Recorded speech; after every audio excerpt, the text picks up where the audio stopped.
Сайн байцгаана уу? Өнөөдөр хүмүүс сэтгэлээр онсон үедээ өөрийг нь яг зовоож байгаа үнийн шалтгааны тухай байнга бодох маш хэцүү өвдөлт өгдөг учраас түүнийг хэсэгэн зурч болтгоо мартаж өөрийнхөө ачааг төрхөн зурч болтгоо хөнгөлөхийн тулд төрөл бүрийн цогтох өөрийгөө сатааруулах зүйл хийж цаг хугацаа их алддаг. Тэгэхээр энэ тухай өнөөдөр ярилцъя гэж бодлоо. Яагаад зогтдог вэ гэдэг бол угаасаа хэн бүхэнд ойлгомжтой.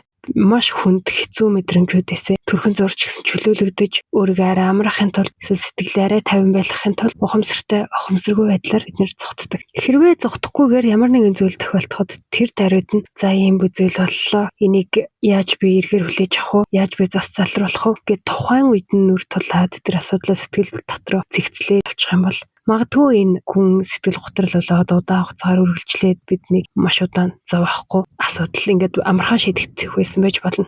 Гэвч одоо яг сэтгэл готрол байгаа бол эсвэл өмнө нь маш хүчтэй сэтгэл готролд орж исэн бол ямар ч л байсан тухайн үед нь асуудлаа шийдэж чадаагүй байна. Түүнийг даамжруулсан байна гэсэн л үг. Тэгвэл яагаад ингэж даамжруулаад сэтгэл готрол болгоч вэ? 14 болон түүнээс олон хоног сэтгэл санаа маш хүнд байдалтай байгаад тэрийг улам бүр даамжруулсаар байгаад ингэж гүн сэтгэл готрол болгоч вэ гэдэг талаар бодож үзье. Ихэнх хүн л ямар нэгэн байдлаар хүүхэд наснаас нь эхэлтэй сэтгэл зүйн асуудалтай, орчин цагийн элдгээр травматай болж өссөн байдаг.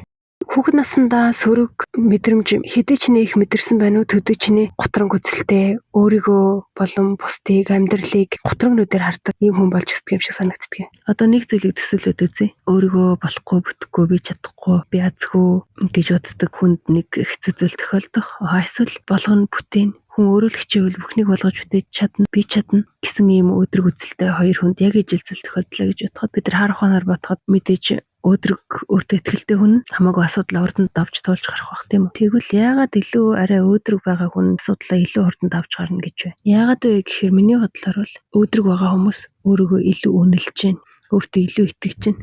Тэд нэр хэдий ингээд надад муу юм тохиолдлоо, нэг удаа муу юм тохиолдоод өнгөрлөө. Эсвэл одоо үргэлжлэн амьдралд маань нөлөөлөх юм муу юм надад тохиолдчихлоо. Гэхдээ би өөрөө хичээх юм бол би шантрахгүйгээр тууштай хичээх юм бол зөв байдлыг дэрдэлж чадна. Би энэ хэцүү юмыг даваа туулаад гарч чадна. Надад хүч байгаа. Би өөртөө итгэж байна гэсэн хандлагатай учраас илүү урданд авч туулж гарна. Гэхдээ одоо хяслантай нь өнөөх сэтгэлээр унаад байгаа хүмүүс маань өөртөө маш хайргүй болцсон байгаа. Өөрийгөө маш дагуур үнэлдэг, өөрийгөө бүр үзий яддаг болцсон байгаа. Тэгэхээр ерөөсө бидний сэтгэл готрлоос гарах асуудлаатайгаа нүүр тулаад ингээд давж туулах арга зам чинь ерөөсөө л өөрийгөө үнэлэх, өөрийгөө хайрлах явдал байгаа шүү дээ. Тэгэхээр яаж ч доошоо унсан хүн байсан өнөөх би итгэж гин, би чадна гэсэн энэ итгэлийг олж авч тэр төлөвт өөрийгөө авчирсан цагт л судлаад авч туулах нэ. Тэгэхээр ерөөсөө л бүх юмны үндэс өөрийгөө хайрлах, өөрийгөө хүлээн зөвшөөрөх энэ дээр л тулаад ирдэг. За одоо өнөөдрийнхөө гол сэдэв болох бид нар яагаад ингэж цухтаад идэг вэ? Цухтснаар ер нь ямар үр дагавар гардаг юм бэ? Яаж тэгвэл цухтгаа болоод асуудалтайгаа нүүр тулах вэ гэдэг талаараа яриа. Шалтгаан нь л угаасаа тодорхой хэн бүхэнд ойлгомжтой. Өвдөлт хэцүү мэдрэмжээс цухтааж болох олон арга зам одоо цагт байна л да. Гэхдээ энэ дундаас хамгийн харамсалтай нь хүмүүс согтруулахундаа хэрэглэх, өөр элдв бодис хэрэглэх, эсвэл мөрөөдөө тоглох гэх мэтчлэн дахиад араасаа асар их асуудал дагуулах үнэхээр л амьдралыг чинь дахиад бүрмөсөн дуусгах тийм арга замуудыг сонгоод байгаа хүмүүс харьцангуй байгаад байгаа нь харамсалтай. Яг үнэндээ надад ч гэсэн ингээд эрүүл ухаанаар нөгөө асуудлаа бодоод үзэхээр ерөөсөө тасралтгүй нүднээс нулимс урсаал тийм хүнд ерөөсөө давхгүй юм шиг тийм хэцүү үед тэгвэл эрүүл ухаанаа л алдчихжээ л та. Ингээд пив авчирч уугаад цохтоод ч юм уу ингээл унтаад өгөлдөөч гэдэг юм уу иймэрхүү бодол бол орж ирдэг байсан. Гэхдээ би нэг л юмыг өөртөө маш хатуу хэлжсэн нь. За ингээд нэг удаа би тийм сайхан мэдрэмж аваад тэгээд нэг сохтоод нэг өдөр сая бүтэн нартаа ингээ хончлоо гэж бодъё. Тэгсэн чинь ийм хэцүү үед хүн донтоход амархан дахиад өөрийгөө дэлэхгүй олон удаа тийм арга хэрэглэсээр байгаад сүултээ бүр нөгөө сохторуулахын донтчихвлээ гэсэн бодол төрж исэн учраас за ямар ч байсан л энэ буруу арга замыг л би илт амьдралд минь ингээд сүрлэл авчрах ийм буруу арга замыг л би ямар ч байсан сонгохгүй шүү. Яаж хийж байгаа л өөрөөрөө л даваа шүү гэл өөртөө хэлж исэн. Тэгээд ер нь хүн ямар ч хэцүү үед эцсийн хүчээ шахаад чултгаа өөртөө нэг тийм цензур тавих хэрэгтэй юм билээ. За би яаж ч доошоо орсон, би яаж ч хямарсан. Ийм л юм хийхгүй шүү гэд нэг өөртөө амлалт өгсөн байхад хүн бас тэрэндээ хүрэх гэж өөртөө өгсөн амлалтандаа хүрэх гэж хичээдэг юм билээ. Хэдийгээр ингээд овоо төршилтэй болж байгаагүй ямар нэг юм дондчоогүй ч гэсэн би яг асуудалтайгаа нүүр тулж чадахгүй арс архан өөр юмар өөрийгөө аргацааж явсаар гоод бүхэл бүтэн 2 жил болсон байдгийг. Яг асуудлыг цаг тухайд нь шийдэж чадахгүй удах тусмаа улам л дамжраал, улам л лавшраал, улам л хэцүү асуудал юм шиг томроод идэх юм билээ дотроо. Бид нар сэтгэл зүйн хувьд сул дорой байх тусмаа илүү цухтах хандлага үзүүлдэг баг. Тэгвэл би хамгийн их сэтгэл готролтой байсан үедээ ерөн зүгээр амьдрал минь тохиолдсон зүйлүүдийг бид яаж хүлээж авдаг байсан юм бэ гэх тэр үеийнхээ сэтгэлгээг ухраагаад бодоод үзэхээр ямар ч бодол орж ирсэн. Ерөөсөө тэр бодлоо дагаал дараагийн бодол нь юу бодогдох нь яах нь тэр бодлоод надад ямар мэдрэмж төрүүлэх нь ингээл ерөөсөө тэр бодол мэдрэмжиндээ хөтлөгдөө салхи шиг ингээл ерөөсөө дэшээ доошоо хийсэл хуйлраал буугаал нисэл ерөөсөө ингээл нэг салхинд хийсэж байгаа үс шиг л явдаг байсан байхгүй. Салхи ерөөсөө хизээш тогтохгүй нэг газараар дайрч өнгөрөөд дахиад өөр газар руу яваад хизээш тогтохгүй ингээл байнга байж идэг тийм үү. Харин бид нэр салхи яваад өнгөрөхөр за ингээ салхи байхгүй болчлоо салхи намтчлаа гэдэг тийм. Гэхдээ яг салхины хувьд бол тэр ерөөсөө цаашаа өргөлжлөөл өөр газар очиод дэшээ гараал доошо буугаал гэл өргөлжлөөл явж байгаа. Яг тийм нэг салхи шиг салхинд тийсж байгаа өвс шиг хандлагатай байгаа үед бидний сэтгэл санаа хизээж тогтун сайхан өөжөө байх үндэсгүй. Хүн болгон л би жаргалтай амьдрахыг хүсэж байна гэж хэлдэг боддог. Гэхдээ яг жаргалтай амьдрал гэж юу хэлээд байгаа юм бэ гэдэг тэр нэг ойлголтоо хүн болго өөрөөрөө тодорхойлсон явж идэг. Гэхдээ ер нь нэг нийгмийн ойлголт бол мэдээж төрөнгөтэй тэгээд илэг бүтэн сайхан гэрүүлтэй ч гэдэг юм уу. Тиймэрхүү нэг өнгөн харагдах зүйлүүдээр тодорхойлох гэдэг штеп. Гэхдээ яг бидний сэтгэлийн мөн чанарт л ерөөсөө тэр аз жаргалтай амьдрал гэж юу юм бэ гэхээр зүгээр одоо тэр салхилаад өнгөрөхөд мод чулуу хад ерөөсөө ямар ч хувирлгүй өөрөөрөө л оршиж идэг. Яг тийм бат бөх тийм нэг доктортой тийм сэтгэл зүйг л бид нэр дотроо хайж идэг. Тэгэхэд би аз жаргалтай баймаар байна гэдэг чинь ерөөсөө л тийм нэг тогтун сайхан зүйлийг дотроо хүсэж байгаа л гэсэн үг байдаг. Энд бас нэг ойлгосон зүйлээ маш чухалчилж хэлэхэд бид нар сэтгэл зүйн хувьд дорой байна, өөрийгөө дутуугаар үнэлж гэн гэдэг чинь тэр чигээрээ та биш, та ерөөсөө л тийм дорой хүн, та угаасаа л тийм готрог хүн гэсэн үг биш. Тэр чинь өөрчлөгдөж болдог хүний сэтгэл зүйн төлөв байдал юм байлээ гэдгийг ойлгож аваасаа гэж хүсэж байна. Та угаасаа готрог хүн биш, та угаасаа сэтгэл зүйн хувьд дорой хүн биш. Та тийм төлөв байдалд л төр хугацаагаар ч юм уу эсвэл удаан хугацаанд тийм төлөв байдалтай явсан л гэсэн үг. Тэгээд хүн ямар ч нөхцөл байдлаас ямар ч нөхцөл байдал руу ямар ч төлөв байдал руу шилжиж өөрчлөгдөж орж болдог гэдгийг ойлгосоо гэж хүсэж байна. Тэгвэл тэр сайхан тогтун байдалд яаж хүрэх вэ гэхээр хамгийн ихний алхам бол толгойд бодол орж ирлээ. Тэгээд тэр бодлоос улбуулад нэг мэдрэмж төрлөө. Тэр бүгдийг яг өөрийн ухамсартайгаар зүгээр хөндлөнгөөс нь ажиглах. Тэгэхээр маш хүнд цухтмаар дийлэхгүй би даахгүй юм шиг мэдрэмж төрөх, бодол төрөх тэр ахин агшинд нь за ийм хэцүү мэдрэмж төрж байна. Одоо аргагүй надад ийм зүйл тохиолдсон юм чинь одоо надад ингэж бодох нь аргагүй. Эсвэл ийм бодол төрж байна гэдэг чинь ерөнхий цаана ингээд би өөрийгөө хайрлахгүй байгаа болохоор би өөрийгөө үнэлэхгүй байгаа болохоор ингэж байгаа юм байна гэдэг юм уу. Ерөөсөө л тэр бодол чинь тэр чигээрээ чи биш, чиний амьдрал биш, чиний ирээдүй биш. Тэр нэг бодол мэдрэмж гэдэг зүйлээ өөрөөсөө өөрийнхөө оршихугаас өөрийнхөө оюун санаанаас ангид зүйл шүү гэдгийг нэг анзаараад тэрийг зүгээр л хөндлөнгөөс нь ажиглагчийн нүдээр ажиглаад үзэх л хамгийн ихний алхам. Тэгэхээр маш хүнд хэцүү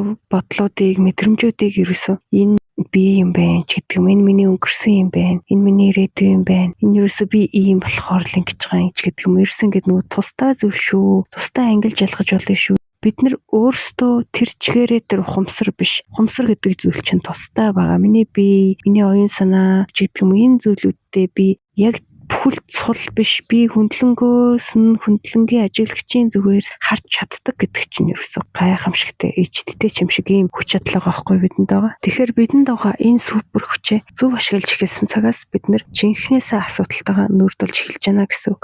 Бодол, мэдрэмж, асуудал бүх юмыг ерөөсөө л хөндлөнгөөс нь ажиглаж эхэлсэн тэр цагаас бид нэр өөрийгөө эдгэх, өөрийгөө хайрлах одоо юу гэдгийг тэр сайн сайхан бүх юмны хамгийн зөв эхлэлийг тавьж байна гэсэн үг. Миний хувьд ч гэсэн сэтгэл готролтой байгаа үедээ эсвэл тэрнээс өмнөх бүхэл амьдралдаа ерөөсөө л бодол мэдрэмжтэй байг хөтлөгддөг, байнга өөрийнхөө тухай сөрөг гэтгэл үнэмшилтэй бодолтой явж идэг ийм л хүн байсан.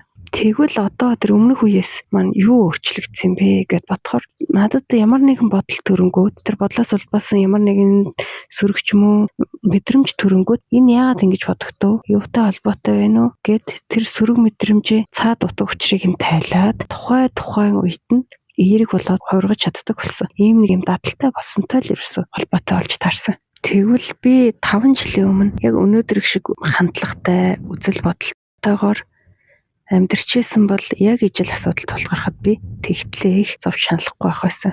Тэгэхээр тэр үед би ойлгож мэддэгч байсан болоосай гэж бодож байгаа зүйлээ ингээд намайг сонсож байгаа хүмүүстэй хуваалцаж байгаадаа баяртай байна. Шинжлэх ухааны мэдлэг эсвэл ингээд амьдралаас ойлгосон энэ мэдлэгээ цаашид олон хүнд түгээх боломжтой, оюун санаанаас оюун санаанд дамжих боломжтой гэдг нь үнэхээр гайхамшигтай. Тэгэхээр ерөөсөө л асуудалтайгаа нүүр тулах хамгийн зөв арга бол асуудлаа ажиглах. Тэгэхээр тэр ажиглах чадвараа яаж хөгжүүлэх вэ гэхээр хүмүүс ер нь л мэдж байгаа бясалгал. Анх би mindfulness бясалгалын тухай сонирхож судлаад баг хийж эхэлснээс хойш энэ анхаарах, ажиглах чадвар маань эрчимтэй сайжирч эхэлсэн. Ерөөсөө л өөртөө орж ирж байгаа бодлогод, мэдрэмжүүдийг бүгдийг ажиглана. Тэгээд бас эргэн тойрондоо болж байгаа зүйлийг бүгднийг нь ажиглана. Бид нэр ихэнхдээ зөвхөн толгой дотор бодол дотор амьдарч байдаг учраас гадуур ингээд нэг сайхан намрын өдөр маш гоё шаржигсан навчин дээгүүр нэг сайхан нартай, зөөлөн салхитай тийм гоё өдөр гээд гудамар алхаа явуулаа гэж бодоход тэр сайхан болгоныг мэдрөхгүйгээр за өнөөдөр яг л би юу хийх лээ, одоо хийх юм юу үлдсэн блэ, мөнгө яг лээ, хоол яг лээ гэх мэтчлэн юм бодож явж хагаад амьдралын сайн сайхан зүгээр л эргэн тойрныхоо сайн сайхан зүйлийг ихэнх нь анзаарахгүй өнгөрөх тохиолдол маш их байдаг. Тэгэхээр бид нэр зүгээр байгаа газраа эргэн тойронд байгаа хүмүүсээ ямар ч шүүхгүйгээр, шүүмжлэхгүйгээр, өөрийгөө шүүхгүйгээр, бусдыг шүүхгүйгээр, нөхцөл байдлыг шүүхгүйгээр, орчныг шүүхгүйгээр зүгээр л хөндлөнгөөс нь ажиглаад эхлэх нь маш олон эерэг зөв, сайхан зүйлсийн эхлэл. Бидний ажиглах чадвар сайжрах тусам сэтгэл санаа улам бүр тогтворн болно. Ажиглах чадвар сайжрах тусам бодол санаа мэдрэмжэндээ хөдлөгдөхгүйгээр амьдарч сурнаа. Тэгэхээр тэр ажиглах бясалгалыг заавал нүдэн аниж суугаад гүн төвлөрөөд хийх ёстой гэсэн үг ерөөсөө биш байдаг. Зүгээр л та одоо хийж байгаа юм бүхэндээ яг өөрийнхөө анхаарлыг төвлөрүүлээд өөрөө ч бодохгүйгээр хийх нь хамгийн том бясалгал болж эхэлдэг.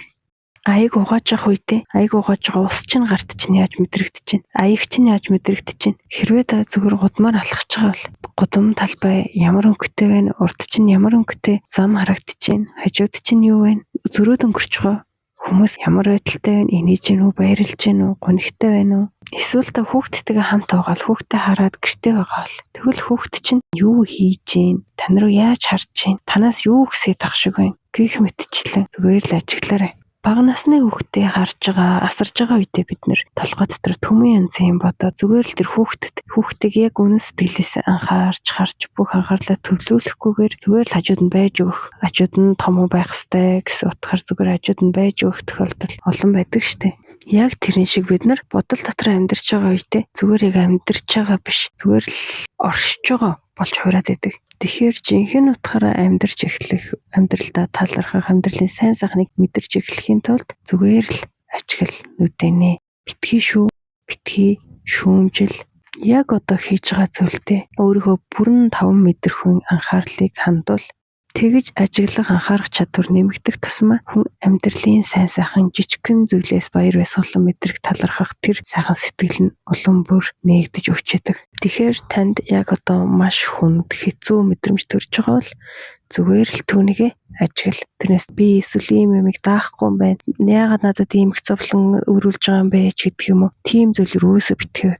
Зүгээр л надад ийм бодол төрж байна. Яагаад гэвэл тэр зэрэнтэй холбоотой юм шиг байна. Гэх мэтчлэн яагаад өөрөө чинь тэр зүйл зовоогоод байгаа юм бэ гэдгийг багаар өөрөөсөө асуугаад тунгаагаад учрыг нь олоод зөвөр кодлоод өөртөө хадгалаад байх тусам та өөрийгөө эрчимтэй эдгэж эхлэх болно, эмчилж эхлэх болно. За эцэст нь ерөөсөө өнөөдрийн агуулгыг нэг ийм үйл явдлаар зөвлөж хэлж болох юм шиг санагдлаа. За таны хаалгыг тогшилгүйгээр нэг танихгүй ороод ирлээ гэж бодъё. Та айсандаа цоцсондоо нөгөө хүнийг юуг нь сонирхохгүйгээр айсандаа шууд хөөгд гаргачлаа гэж бодъё. Тэгсэн чинь одоо шүн болцсон таних одоо хээр байдаг ганц айл гэж бодъё л доо. Тэгхийн бол тэр хүн шууд зүгээр яваад өгөхгүй. Хаалгыг чинь нүдэн та тэр хүнийг оруулахгүйгээд хаалгын дотроос нь хавдар цоожлоод тэгээд ингээд 50 унтыг гэх юм бол нөгөө хүн чинь хаалгыг чинь тасралтгүй нүдэд ерөөсөө таныг 50 байхгүй тийм үү. Тэгэхээр ерөөсөө нөгөө бид нар асуудлаас зогтох чинь тэр хүнийг ерөөсөө оруулахгүй байгаатай өвлийн хүйтэн хагар хатууд өөр сонголт байхгүй байхад тэр хүнийг оруулахгүй байгаатай яг адилхан.